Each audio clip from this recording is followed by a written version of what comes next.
Guys আসসালামু আলাইকুম সবাইকে। ঢাকা ফিশ কার্টের পক্ষ থেকে আপনাদের সবাইকে জানাই স্বাগতম। আজকে আমরা একটা স্পেশাল ভিডিও নিয়ে আপনাদের সামনে এসেছি। এই ভিডিওতে আপনারা যে মাছটা দেখছেন সেটা 13 কেজি ওজনের নদীর একটি পাঙাশ মাছ। একজন গ্রাহক উনি ওনার বাড়ির একটা অনুষ্ঠানের জন্য এই মাছটা আমাদের থেকে কিনে কেটে নিচ্ছেন। এই ভিডিওটি দেখতে দেখতে আপনারা জেনে নিন নদীর পাঙাশ মাছের সম্পর্কে কিছু অজানা তথ্য।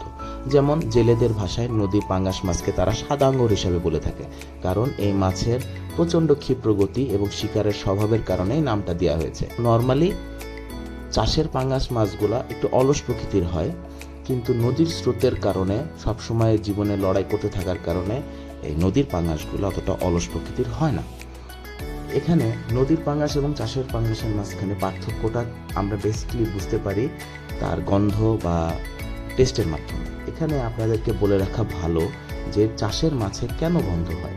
আপনারা হয়তো জানবেন যে প্রথমত চাষের মাছের যে ফিডটা খাওয়ানো হয় সেই ফিডগুলো হলো ম্যাক্সিমামই হয় কৃত্রিম ফিড, শুটকি গুঁড়া বা পোলট্রি বর্জ্য, যেগুলা উগ্র গন্ধযুক্ত এক খাবার এবং যেটা খেলে মাছের পেটে বাই ডিফল্ট এরকম উগ্র গন্ধ তৈরি হয়। তার সাথে সাথে সায়েন্টিফিক্যাল কিছু জিনিস আছে, যেমন একটি পুকুরে বা বদ্ধ জলাশয়ে কিছু রকমের প্লাঙ্কটন জাতীয় কিছু রাসায়নিক উপাদান তৈরিকারী জীব তৈরি হয়, যেমন জিওসমিন এবং মিথাইল আইসোবোরোনিয়ল বা এমআইপি। এই দুই ধরনের রাসায়নিক উপাদান যেটা করে সেটা হচ্ছে নীল এবং সবুজ শৈবাল বা ব্যাকটেরিয়া থেকে আসে এগুলা, যেগুলো মাছের ফুলকা বা চামড়া দিয়ে শরীরের ভিতরে প্রবেশ করে একটা কাদা কাদা গন্ধ তৈরি করে। যেহেতু নদীর মাছে বা নদীর পানিতে সবসময় স্রোত থাকে, তাই পানি পরিষ্কার থাকার কারণে নদীর পাঙাশে এরকমটা দেখা যায় না।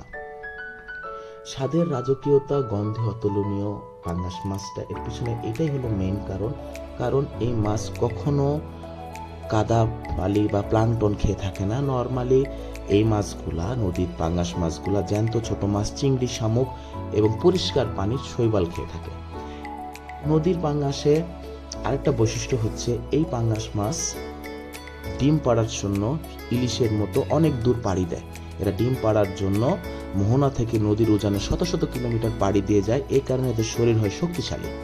রং এর বিষয়ে নদীর পাঙাশ মাছে একটা অদ্ভুত বিষয় আছে, যেমন নদীর পাঙাশ মাছ দেখতে অনেকটা আয়না রূপালির মতো, কিন্তু এটা নদীর ভিতরে থাকার কারণে আলো পড়লে নীলাভ মনে হয়। এবং নদীর পাঙাশ মাছ কখনো কৃত্রিম প্রজননে এখনো তৈরি করা সম্ভব হয়নি, কারণ এই মাছগুলোর কৃত্রিম পরিবেশে প্রজননের একটা অনীহা দেখা গেছে। প্রখর বুদ্ধিমত্তা এই মাছের একটা অন্যতম বড় উপাদান। জেলেরা তাদের অভিজ্ঞতা থেকে বলেছে যে নদীতে মাছ ধরার সময় এমনও দেখা গেছে যে নদীর একটি পাঙাশ মাছের ঝাঁকে জাল ফেলা হয়েছে, কিন্তু সেই জাল কেটে তারা বের হয়ে গেছে, কারণ এই মাছের মুখের ভিতরে দাঁত আছে যেটা ভিতরের দিকে ঢুকানো। তার মানে যেটা একবার প্রবেশ করে সেটা সেকেন্ড টাইম বের হয়ে আসতে গেলে আটকা পায়। তো এটা হচ্ছে এই মাছের একটা বৈশিষ্ট্য। প্লাস আপনারা সবাই জানেন ওমেগা-3 অয়েলের জন্য নদীর পাঙাশ মাছ বা চাষের পাঙাশ মাছ তারা অত্যন্ত কার্যকরী।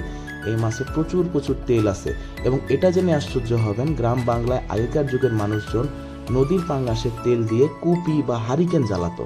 আগেকার যুগের মানুষ আমরা কতই না বড়লোক ছিলাম। ইনশাল্লাহ দেখা হবে আবার।